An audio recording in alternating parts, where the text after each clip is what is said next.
For our early ancestors, the metric for success was simple: stay alive for one more hour. The first warning signs appeared in the forest.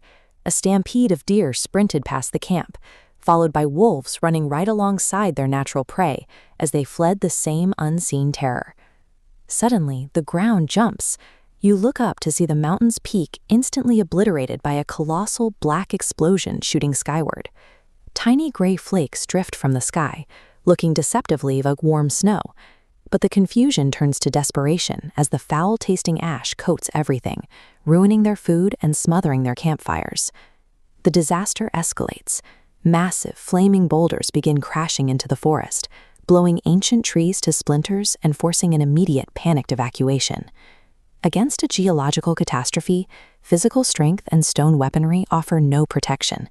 The only choice is a blind retreat.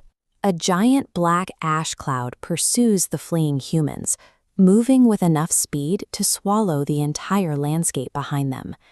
They reach the river, but the water is now a thick gray sludge. Dead fish float on the surface, marking the primary water source as toxic. The grandmother kneels and digs a hole into the soft mud near the bank.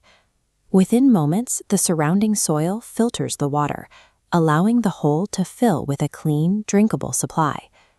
But then, red-hot rocks rain down from the sky, igniting the dry timber. The family is now trapped between the volcanic fallout and a growing forest fire. Suffocating smoke turns the day into midnight.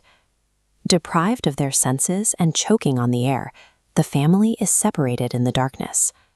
Spotting a dark opening in the rock, the survivors scramble inside a cave, finally putting a layer of stone between themselves and the mountain. This temporary safety comes at a cost. They are now trapped in a sterile world with empty food bags, waiting for a morning that may never look like day. The next morning, thick ash in the atmosphere completely blocks the sun. Day and night have become indistinguishable. The landscape is a silent, monochromatic graveyard. With no living plants or animals in sight, starvation is the next immediate threat. They find animals killed by the initial heat of the eruption. The father takes a cautious bite of the meat, testing if the mountain has inadvertently provided their next meal.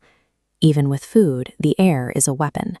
Microscopic ash particles clog their lungs and contaminate their remaining water, making every breath a struggle.